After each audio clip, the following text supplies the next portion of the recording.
Welcome to the Michigan Heat Coalition presents the Survivor Series Human Trafficking Awareness and Prevention Panel.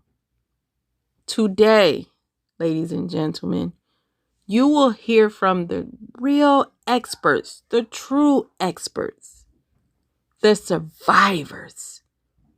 They are opening up their lives to you. So sit back, relax, and we ask that you take the time to listen to the real experts. Hello, everyone. My name is Tashana Gill, and I am the founder of Women Win Michigan United Precinct Delegates and the executive director of the African American Leadership Institute. For this evening, we will kick things off with a powerful prayer. The prayer will come from an amazing young lady, Dr. Kimberly Yvonne Barrington. She is the founder of 100 Shades of Disability. I am. Father, we just thank you for this time. We thank you for all those who had a mind and an idea to put this together. God, I ask that you open up the hearts and the minds of the people who are on this line. Power is what power does. God, if they have the power to change, to move, to write policy, God, touch their heart right now to make the changes to save our young men and women. And God, I cover the women who will come forth as experts. Cover their hearts and cover their minds as they have to relive and retell the story of their experience, God. Cover them now. Cover them. Let no backlash nor retaliation come upon them for sharing their story and their experience. Cover them and cover their families. Heal the hearts of the families who are still suffering. Heal the hearts of those who have gone through this experience. God, heal, heal, heal. And let us come alongside with empathy and sympathy, God, with our time, our talents, and our treasures to assist them in any way that we can to help them to move forward in life. And God, we thank you for a special blessing upon Tashana for all that she does, that she thinks of everyone. Let her home be covered while she helps others. Cover her family as she helps other families. Cover her businesses as she helps other businesses.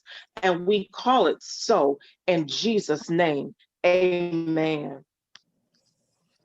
Thank you for that beautiful prayer. I love to open with it and end with it. Okay, so Michigan leaders, thank you so much for joining. I'm going to look in the chat. I'm going to say the names of those that I know.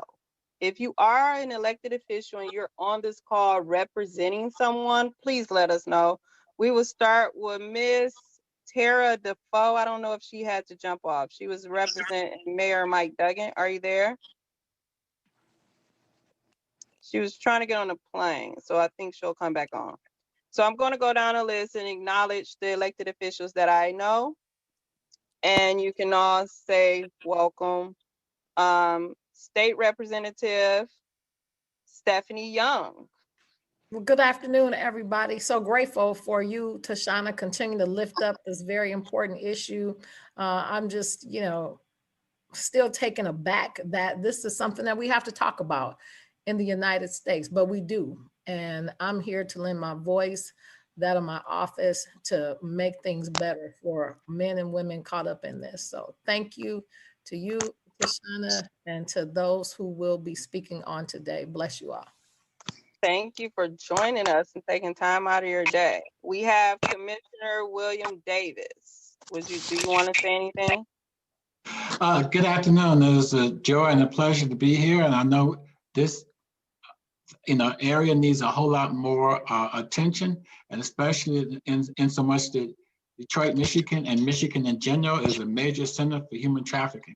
It needs a whole lot more attention. We need to eliminate that. Thank you.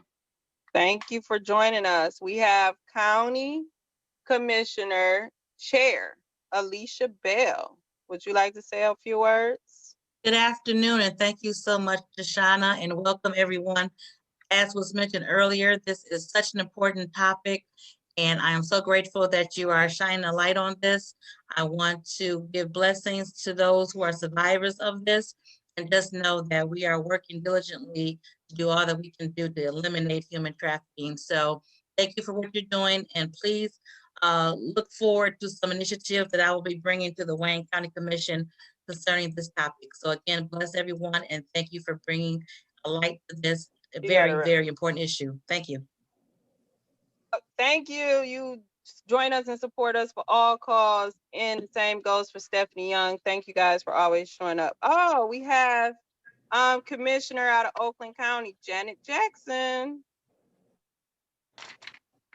Hi, good afternoon, everyone, and thank you so much for presenting this series, the Survivor series, because in working just trying to address and prevent and combat this plague, I know that the survivor's voice is most important and most respected because they've lived this, and we have to remember to treat them as survivors and not victims. And so it's from the Oakland County Human Trafficking Task Force. I'm very blessed to be here, and I just want everybody on here to know today I respect this cause. And also within this pandemic, it's something else that we need to not forget to address, because our young people are online learning, and so that's become a gateway and avenue for this plague as well. So thank you for presenting this today. I know a couple of the women that are presenting, and I'm just so proud to be here. Thank you. Thank you for joining us.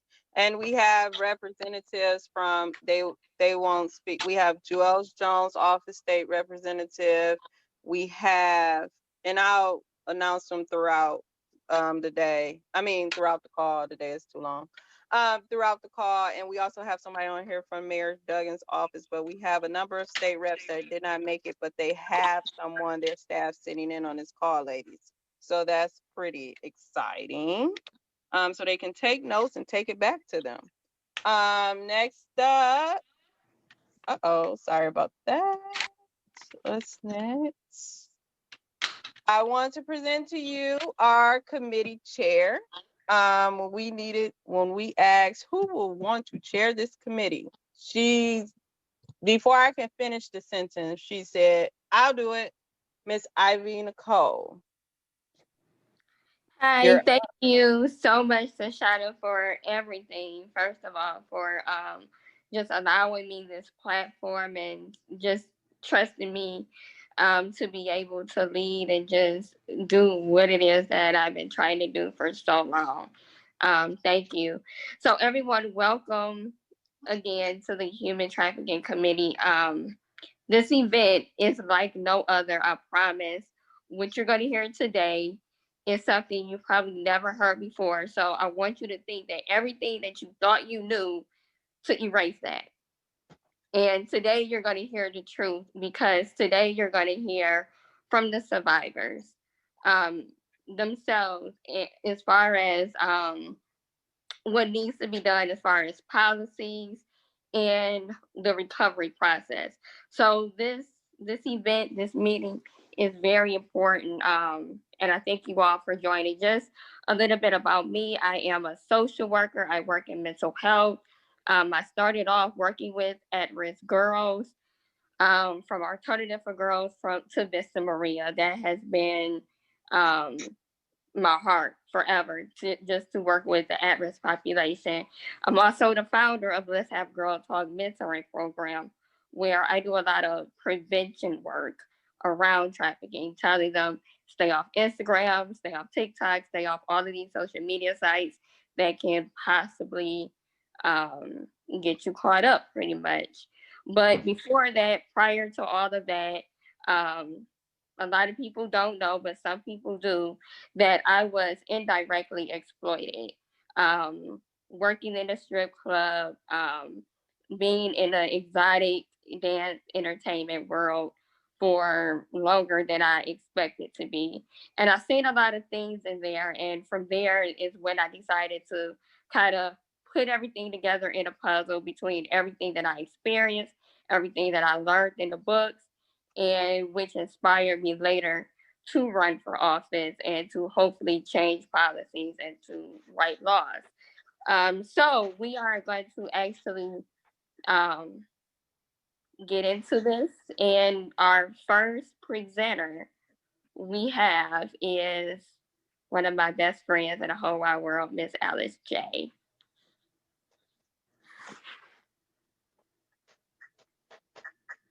Hello? Hey, Alice. Hi, how are you Don't get doing? all quiet now. Oh, none of that. That was the Thank you for softest having hello me. I ever heard you say. Right. I wasn't expecting her to call on me. First, host disable. Okay, I was gonna try to share, but that's okay. I'm gonna start by introducing myself. I'm Alice J, and I'm a survivor of child abduction, human trafficking, and sexual exploitation. Over 17 years. I have 15 years of recovery. I um I am a victim advocate at Neighborhood Legal Services Michigan, the founders of Sister Survivors National Connection, and author of two books, Who Am I Now?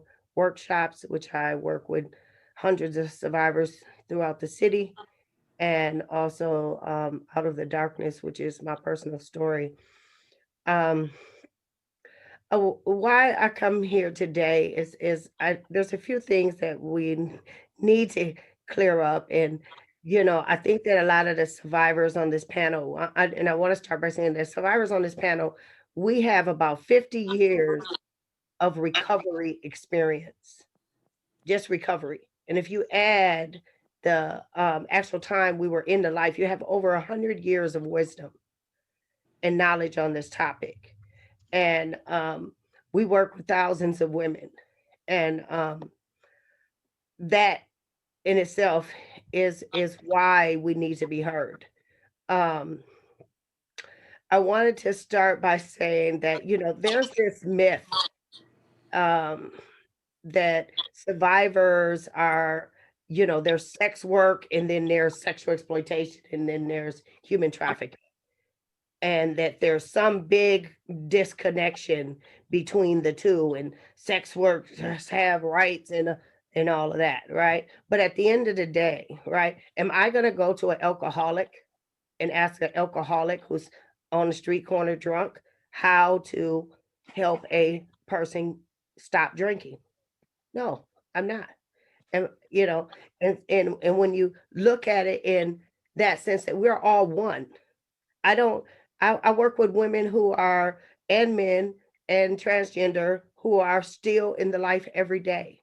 I don't say you're a sex worker and she's exploited and she's trafficked. They're all exploited. It doesn't matter to me how they got there. What matters to me is how can I help them? How do I give them the resources and the information they need to get to the next level? A lot of survivors don't identify. So if survivors don't identify, it's hard to for someone who's not a survivor to be able to um, categorize them as a survivor. Another thing, so I just want to take that and ball it up and throw it in the garbage because it's a non-issue. So we got that's just smoke screen. That's big business saying I want to keep a few whores. Why can't we all just be exploited? Why can't we just come up with resources and what means and ways for women to survive exiting exploitation? And so it just depends on what side you're looking at. See, I'm looking at it through a recovery lens. So my perception is a little bit different because I walked through the process of recovery and I've seen what it is on the other side. We come to when we're ready. We identify when we're ready. And survivor leaders are so important when it comes to this because, there's so many reasons why they're not going to talk to the police. And I don't have enough time to get into that. But there's so many reasons why they're not going to buy case managers and social workers and all these people all over the country who I had been to jails and been to hospitals and been to juveniles all over the country and no one identified me. I was 11 years old. I was 12 years old. I was 13 years old. I was 14 years old. I was 15 years old. I was 16 years old. And no one could identify me. So for you to create policies and programs without our knowledge is almost defeating the purpose. Because what's happening is that so a lot of these organizations and foundations that are being built are parading survivors around who are still in recovery. Do you go to do homeless shelters and treatment centers take their clients and put them in front of their fundraisers? No, they don't. You have to graduate, you have to come back. They have in every recovery process, there is a survivor-led component. When you go into these places, there's women who've been, you go in a domestic violence shelter, there's women who's been in domestic violence who are actually there working there. Then when you go to drug treatment, there's actually people who've been in recovery from that, because it's the catalyst is if you can do it, I can do it. So and a lot of times what's happening is you guys are writing us out instead of writing us in. Survivors, there's a difference between a victim and a survivor leader. A victim is somebody who needs to be rescued or not rescued, but found a different way. And therefore, first point of contact is the police. So we need the police to do their job, but we also need the court system to do their job and see them as not as criminals, but as victims, and offer them services. See, there's a way that it can be done where all survivors are being identified and we can offer them services. And when they're ready, then they will get the help. The way it's being done now is actually missing major pieces of the puzzle. We are not just our stories. The women on this panel have proven that we are professionals, that we contributed to almost every organization that is dealing with human trafficking now. And so if you're gonna say you're for survivors, then don't start an organization and not hire one, because survivors need jobs. Yeah, that's what they need. I don't need a job. I work for Neighborhood Legal Services. But if I'm going to build an organization, I'm going to make sure that there is some type of entry-level position. I'm not going to parade the survivor around and give her a gift card and not know whether she's going to eat or have somewhere to sleep that night, or if she's still in treatment. I've had survivors come to me and tell me that they've had people tell them that if they don't share their story, that they are not going to recover. That is not true. I don't have to share my story with you. I don't have to share my story with anyone. No survivor does. She got to share it with somebody, maybe Joyce, a therapist, but she don't have to share it with everybody. She can share it in a group setting with other survivors. But how dare you humiliate someone who doesn't even have somewhere to eat, somewhere to sleep or live?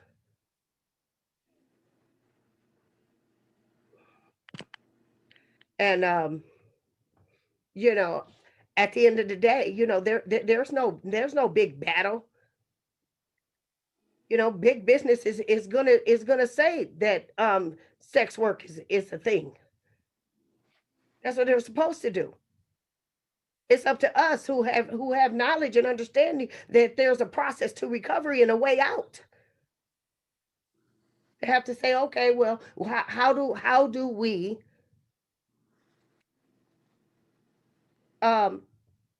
create avenues for them to get to the other side. If I'm building an organization, I need to be trying to connect with some of these employment agencies.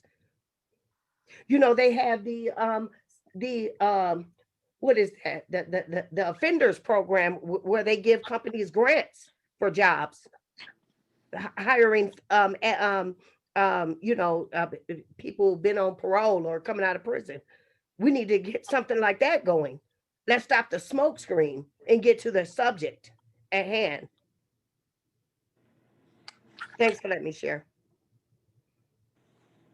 Thank you so very much, Alice J. And next, Thanks, Alice. Next, we have Ivy. Miss Joyce. What is Joyce discussing, Miss Ivy?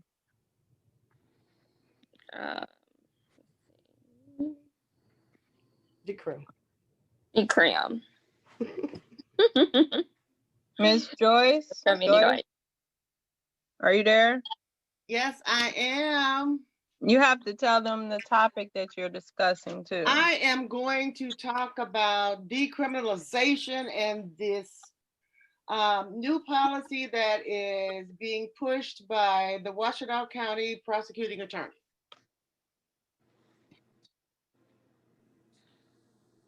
Okay. We're ready. Right. Tell us a little bit about yourself. Okay, well, first of all, I just want to thank you all for having me. This is such an honor. I'm thankful to everybody who's on, all the representatives, all the survivors. Special shout out to Janet Jackson, Oakland County. My name is Joyce Dixon Haskett, and I am a trauma-informed clinical social worker, and I am currently in private practice in Royal Oak, Michigan. I'm also a survivor of human trafficking. And I'm also a believer. So I'm one of those people who will ask the question, what would Jesus do? So my position today is pretty clear. I am opposed to the Washtenaw County prosecutor's policy to fully decriminalize and or legalize the sex trade. I've read the policy, and while I'm happy that the policy does provide that women, men, boys, girls will not be prosecuted. However, it is very concerning to me that elements of this policy also decriminalize sex buyers and those who exploit victims being prostituted should not be protected. I watched an interview this morning with Devin Scallion on Channel 4 and Prosecutor Savitt. So in essence, what the prosecutor said, the Washtenaw community prosecutor who's behind this policy, he said that victims' rights are at the foremost or at the forefront of his agenda, and that he's concerned about what's in the best interest of justice. Okay. So although he stated that victims don't come forward for fear of being prosecuted and are less likely to come forward because they don't want to talk to the police for prosecution, I get that. But he went on to say that bringing charges against those engaged in it hampers law enforcement's ability to effectively respond to serious threats of human trafficking. Well, Johns are clearly engaged and are the most serious threats to victims. So what this policy is really going to do is make Washtenaw County the new hotspot for sex sport. And that bothers me a lot. Now, survivors, yes, we are. We are survivors, but we are more than survivors. We are mothers, we are daughters, we are sisters, we are professionals, we are the community. So, yet we are not given a voice regarding this policy. But the voices that the prosecutor listened to, as I looked in his acknowledgments, were not those representative of human trafficking survivors. The closest I saw were two names. One, Trish Duckworth, who is an amazing woman. However, I saw nothing stating that she had been sexually trafficked, only that she had experienced sexual violence. Well, I think we all have. And next I saw he referenced Barbara Niece May, who was also amazing. but her organization is Safe House, and that's all about domestic violence. And domestic violence is not human trafficking. So there was no help for me when I was out there. And at my last near-death experience, I decided to take matters into my own hands. So I shot and killed my perpetrator. I shot him. He died. I had never been in trouble before, went to court. I think my trial lasted 3 days. I was convicted of murder in the first degree and sentenced to spend the rest of my natural life in prison. And at the time, I was hurt and I was very conflicted. I was hurt because by not having an advocate group, they made him the innocent victim. And I was a cold-blooded killer. And I was really conflicted because I wasn't a killer, but I killed. And I wasn't a murderer, but I murdered. Because I thought about it. It was premeditated, but I thought about it because I wanted to live. So I was convicted of murder in the first degree. The judge said that I would die in prison, but God, I tell you, I did 17 years on that life sentence. And my whole point is no one should have to kill anyone in order to stop being sold. Now we know that there are 3 necessary components of human trafficking. By definition, we have force, fraud, and coercion. They don't necessarily happen in that order. However, it was the fraudulent trap that I fell into. Fraud, simply put, I bought into the lie. The lie that this man loved me and was the answer to all my loneliness and my pain, and that he had my best interest at heart. Well, clearly he did not. And so for the interest in time, I just want to say that now I am pleading with everyone listening to this call, do not buy into the lie. Washtenaw County Policy Directive 2021-08, policy regarding sex work, will only serve to brutalize and traumatize victims even more, as demand for sex will exponentially increase in volume. Now, Alice said it earlier. I have the wisdom, we have the wisdom that comes with being trafficked. The humiliation, the degradation, the abuse, the hurt, the pain, the ostracism. We know all that. But as a clinician on the other side of that, I also have the wisdom of understanding how important treatment is and how important services are and how important it is to be able to reconcile. And in order to do that, in order to take our past and reconcile it with our present and make it work for our future, we need people to understand how this process works for us. And in order for that to happen, we have to be allowed to be a part of the conversation. You know, and I'll tell you the truth, quite honestly, I find it totally disrespectful to create laws and legislature and policy about me and my life and what I've lived and what I had to go through. And you don't ask me one thing about it. So what I'm saying is, I thank and praise God for this kind of platform. And I thank and praise God that someone is finally listening. I'm thankful for Alice and Leslie and Bridget and Chrissy. I'm thankful for everybody who's out here in this fight, because that's what it is. That's what it is. And all I want to say is, if you're going to keep making decisions about me, don't treat me like I'm not here. Don't treat me like I don't have a voice. Don't treat me as if I don't know how to tell you what it is that I need. So with saying that, I'm just going to say, thank you for listening to me.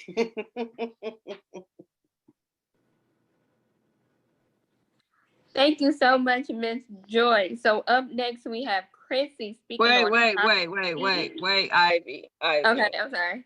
Ivy. You can't just say thank you and then move on. Okay. Oh my God.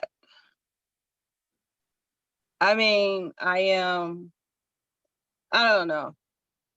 That is beautiful, it's twisted, it's powerful, it's magical. Thank you for joining us, and I hope you can stick around for questions. Who, me? Yes, you. I will be right here. Look like E.T. I'll be right here. Okay, Ivy, you take it away. You know, Okay. I can't just not say nothing after I hear something that moving, Ivy. You know what? I know. I don't even know why I'm tripping. I don't see how you did it. Okay. Okay. Next, Ivy. Okay. Next up, we have Chrissy. He is speaking on policy and LGBTQ. Hi, everybody. Joyce, that was very powerful, and I'm so thankful for all my sisters on the panel, Joyce and Alice and Leslie and Bridget. You guys are amazing, and all the allies who are also here listening. You know, we know that this fight has to be fought together, and I'm just thankful that so many are interested in fighting with us. A little bit about myself, because obviously from the screen, I forgot to send in my bio, which is pretty typical of me. I am a human trafficking specialist for Avalon Healing Center, formerly known as Wayne County SAFE, which stands for Sexual Assault Forensic Examiners. We do counseling and, you know, basically just any service a victim of trafficking or sexual assault needs, including pediatrics. And before that, I was the program director for a residential home for survivors of trafficking. And before that, I helped women and children out of dangerous situations. And also, I am a survivor of childhood trafficking. So I'm really happy to be here. My subject today is policy and LGBTQ. So this is going to be pretty short because basically there isn't much. You know, there's not a lot of good policy written on human trafficking and exploitation to begin with. But you add on the extra thought of the LGBTQ community, and it's even worse.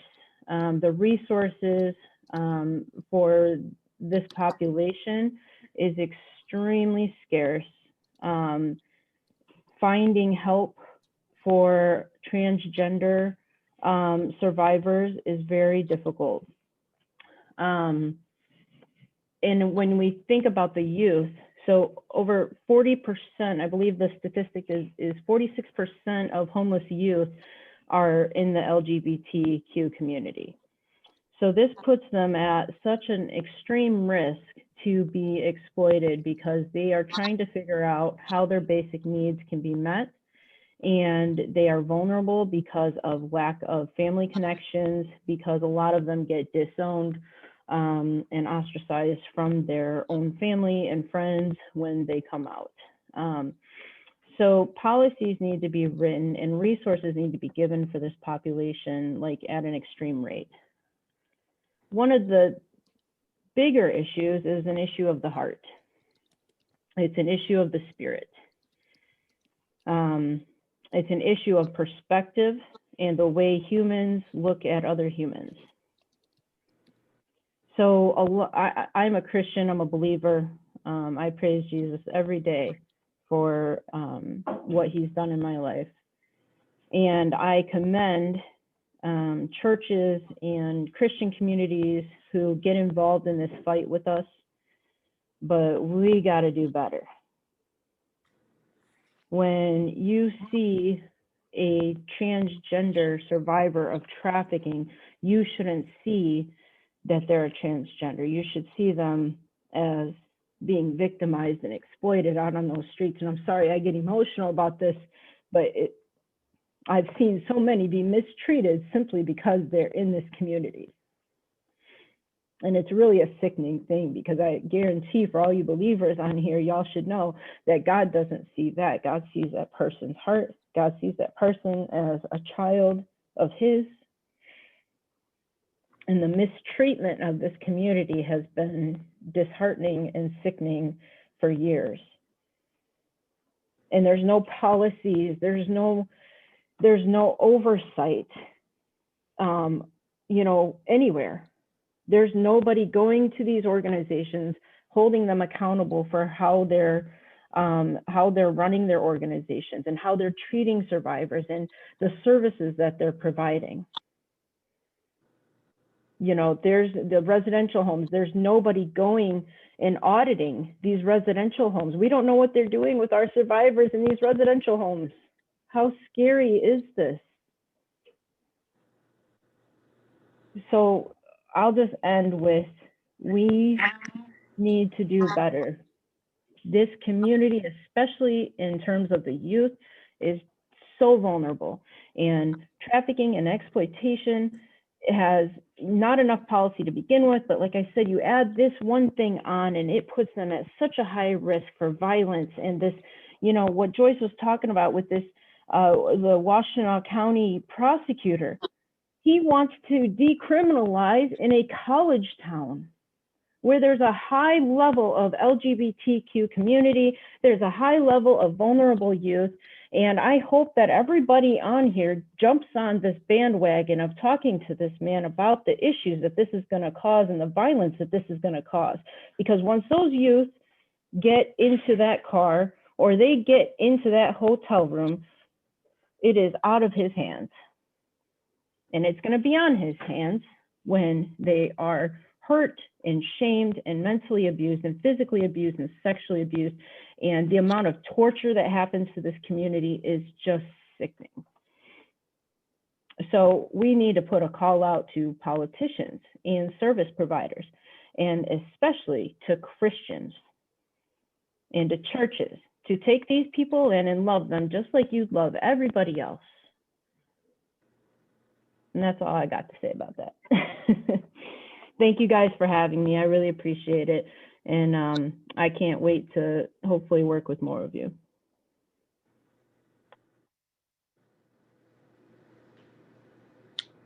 Thank you so much, Chrissy, for sharing. Tashana, you want anything? I'm trying not to stop the show, so that's why I'm crying. It's just I'm trying, you guys, but you all are like just blowing my mind, and I just can't wait to get started on supporting you and helping you. But I'm trying not to say anything. Stephanie Young, you will be able to respond to after all the speakers are speaking. I'll ask you guys, do you want to say anything or have any questions? So don't worry, because I know she has a lot to say. So Ivy, I'm gonna let you keep going without trying to say anything, but Chrissy, isn't like they're all powerful and they all are making great points, and I am listening and taking notes, and I hope everybody else is too. So yeah, definitely. So up next we have Bridget, speaking on the importance of bridging the gap between professionals and survivor leaders. Go ahead. Can you guys hear me? Yes. Okay. I am Bridget Robarge. I am a lived experience expert on the topic of sexual exploitation.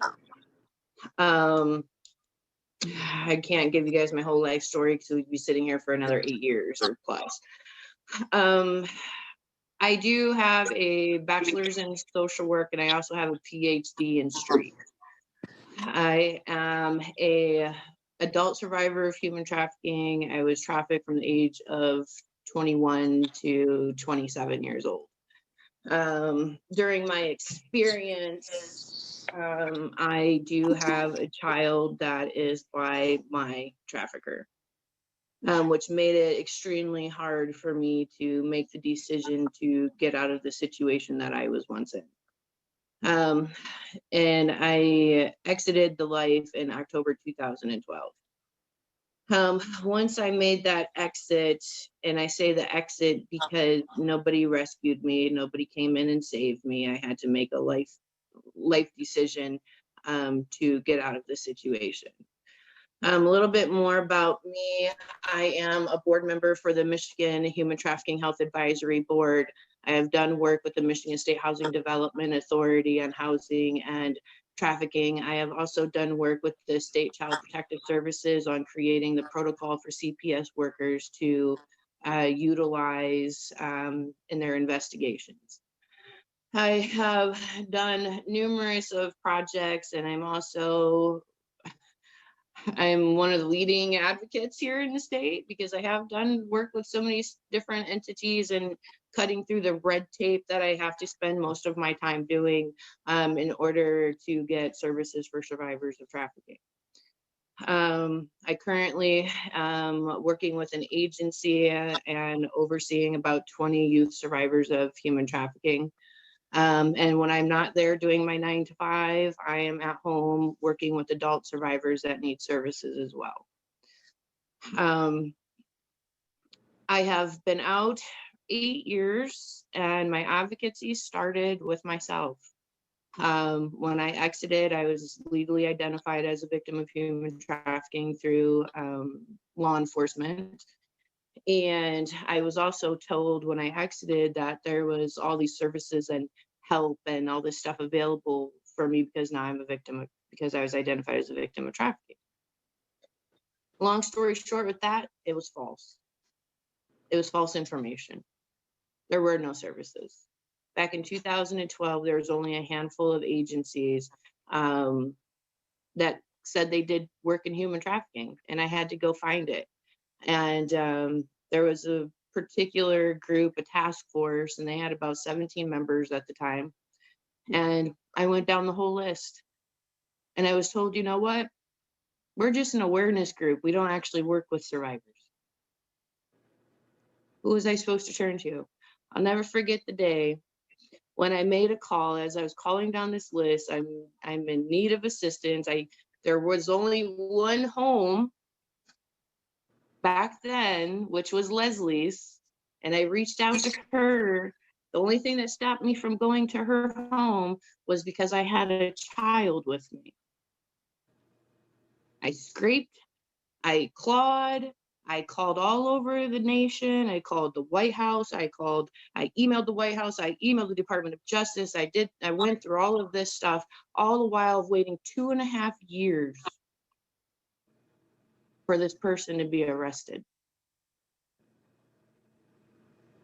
2.5 years to just have a night of sleep. And the reason behind this is because under the federal definition of human trafficking, anybody under the age of 18 years old is deemed a victim of trafficking. But if you're an adult, they have to prove force, fraud, and coercion. My life was hell for a long time. And I started my advocacy work with myself. And then eventually I started meeting other people like me, and I started advocating for them. And I've continued to advocate for the people that walk in the shoes that I once did. Over this 8 years of advocating, and a lot of you on here know who I am. You know me personally, or you know of me, or you've heard of me, and I haven't met you yet.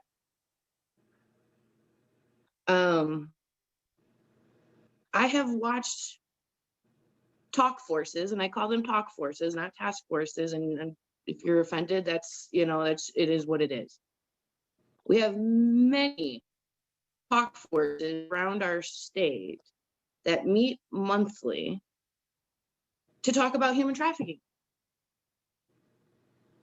We have task forces, and we have coalitions, and we have, awareness groups. We have all of that already. Our state is failing. Michigan is failing in combating human trafficking. And the cause of that failure is a lack of collaboration. That's the truth. We don't need 50 million people jumping on the bandwagon, talking about how they would like to have an awareness event, but then you give out the wrong information. And it makes my job 10 times harder because now I have to go back and correct wrong information, plus has anybody ever spent 33 hours straight trying to find somewhere to go? I do it all the time.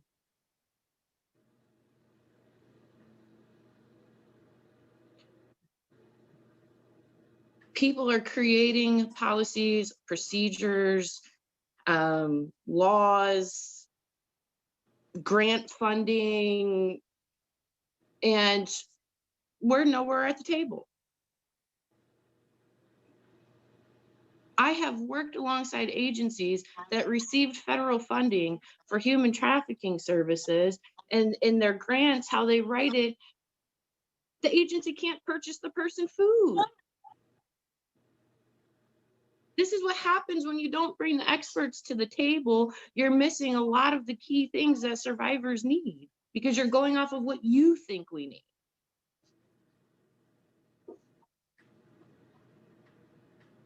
I'm not here to make anybody feel bad or anything like that. The way I look at it is like I see a bunch of people standing in front of a door that's locked with the wrong keys. How are you going to get in with the wrong keys? We are your keys. We do this work. Alice, Leslie, Chrissy, Joyce, myself, we've identified hundreds of survivors just last year.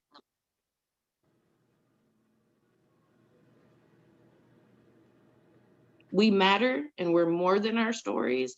And just recently, within the past week or two, I had to attend an event, and one of the organizations brought in a young survivor that I could clearly tell has not been out of the life long.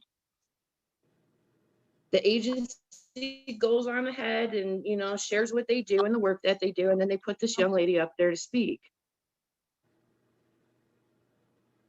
That is called re-exploitation. You are re-exploiting survivors of human trafficking.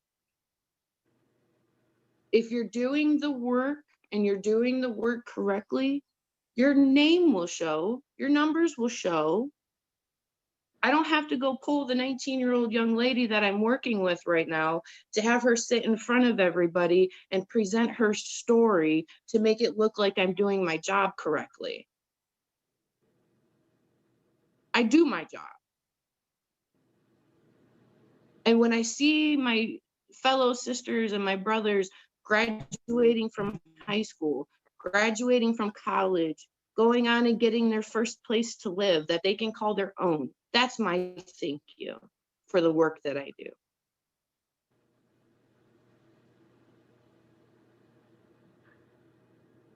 Michigan is failing. When I can see my sisters and my brothers, because we are a part of a national network of survivor leaders, and when I can see them and they're telling us, hey, you know what, we're gonna go hang out with our governor, we're gonna go hang out with our legislators, because you know what, they tell us we don't want that shit here.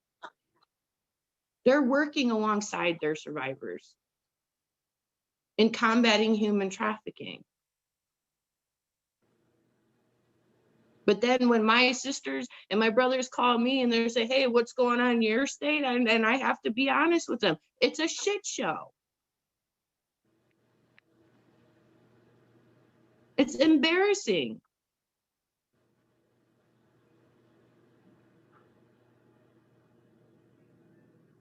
We have to come together. We have to collaborate in order to combat human trafficking. And we have to, the movement for the past 8 years has just been solely women and young girls. That's like 10% of trafficking. What about the LGBTQ communities? What about our male survivors? What about our boy survivors? What about the survivors with kids like me that can't get out because the first thing our state's going to do if they do try to escape is, well, you can't take care of your kids, so we're sending in CPS. Nobody's ever said, and I go to events all the time, I go to meetings all the time, and not one time have I ever heard anybody say anything about survivors of trafficking that have kids by their pimps. Never once, unless I'm in the room and I'm the one speaking on it.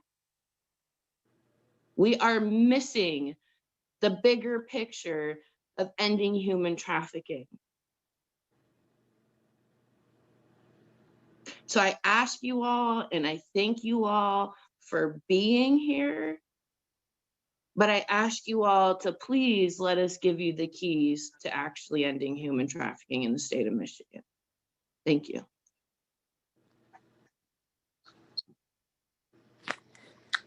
Wow.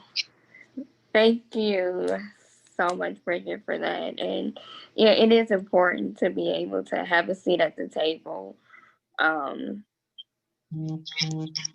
It's just it's a lot that goes into this, and hopefully after this event we can go forward with this. So last but certainly not least, I want to Miss Leslie speaking on the cause and effect.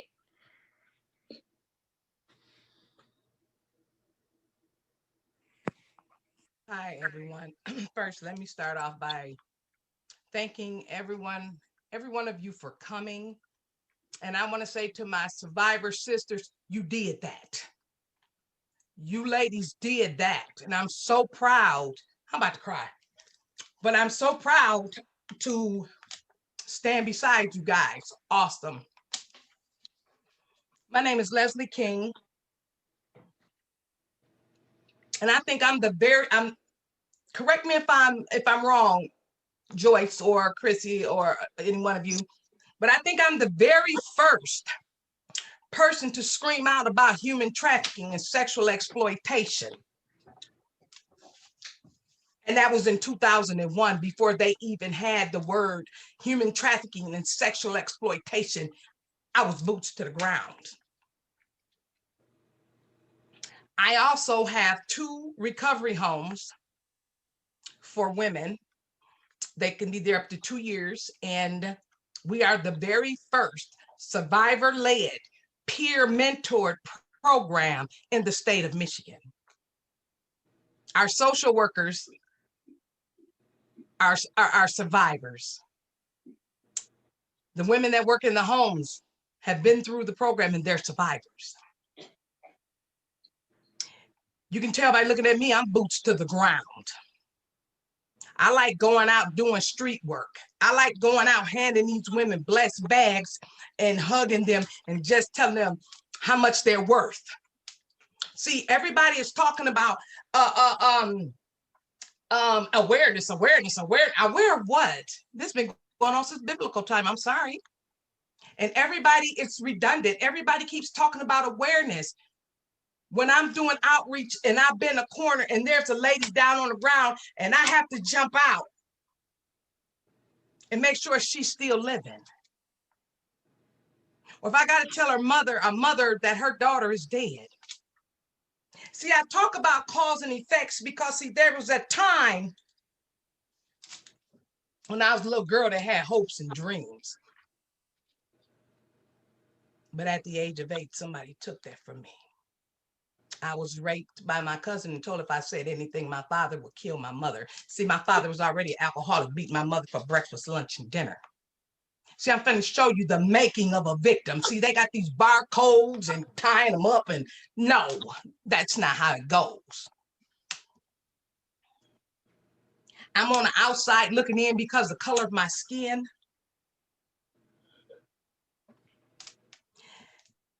The issues I had, low self-esteem, no self-worth, didn't fit in. See, I have all these issues. And then it takes Y'all call them traffickers. Back in my day, it's pimps. So now we got pimps sliding in, telling me what I want to hear, being that knight in shining armor, only to start selling me on the block, and I was only 15.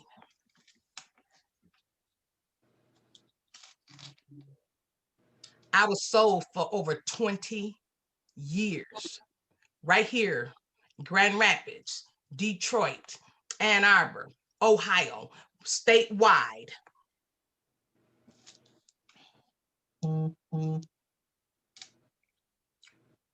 When I finally was able to get away from my pimp after about, oh my God, after about 10, 11 years, and in that time I had a baby by my pimp, I continued in the lifestyle.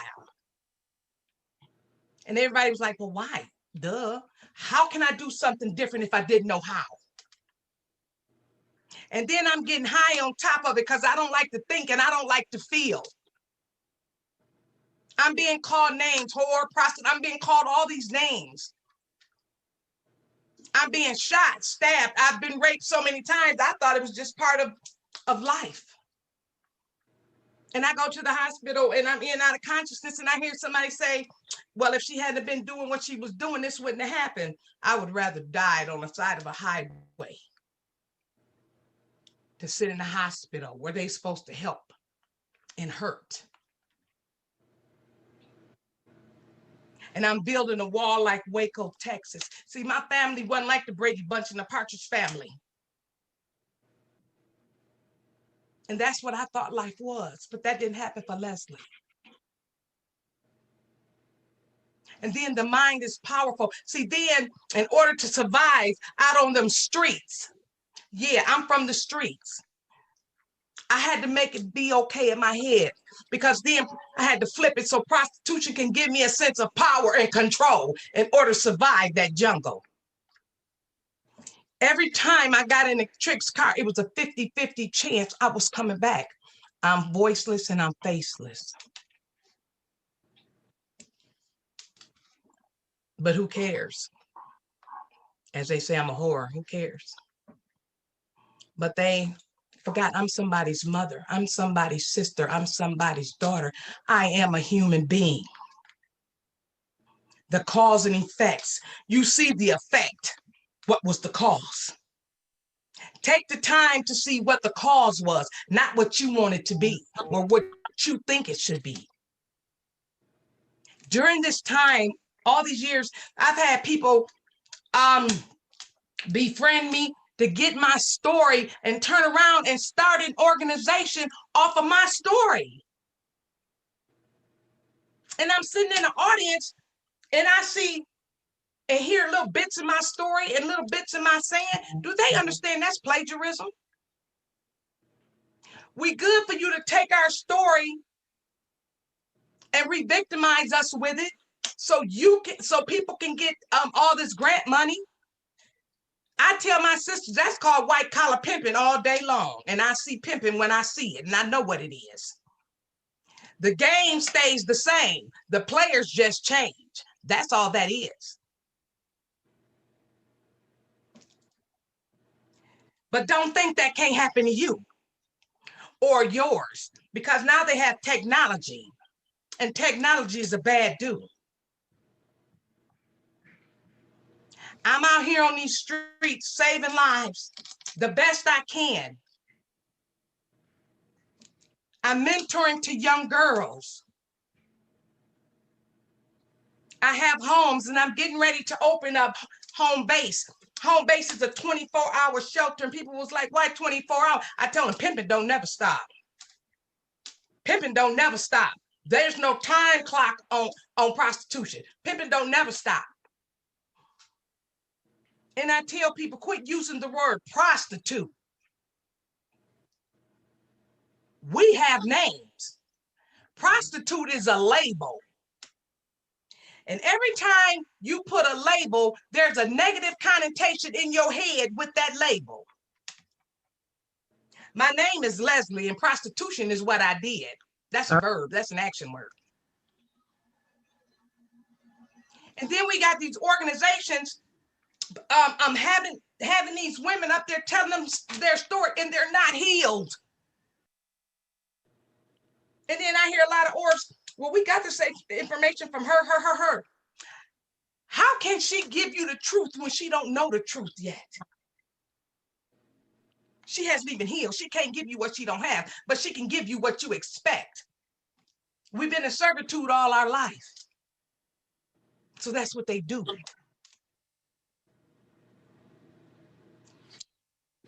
I traveled the state, now I'm traveling country, being Leslie, telling it how it is. That's it, and that's all in a nutshell. Today, I love who I am.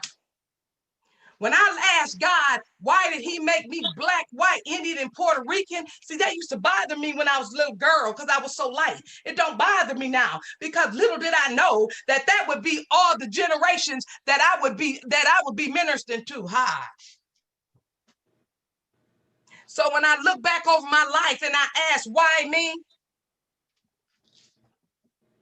Who better than me? To go out in the dark where everybody afraid to go. Oh no, I'm not going out there. Oh yeah, baby, I hit it. God allowed me to go through what I went through in order to go back. And I go back without a second thought. And my sisters that just talk, we give each other comfort. We give each other hugs. We're stronger than numbers than we are apart. So I just want to say for anybody else who's giving all these presentations about us without us, be careful.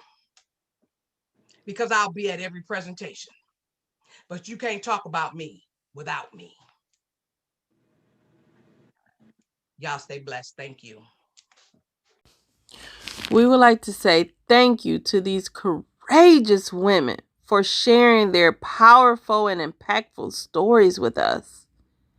We know it's difficult and it's not easy, but we appreciate you for taking the time to share with us your journey.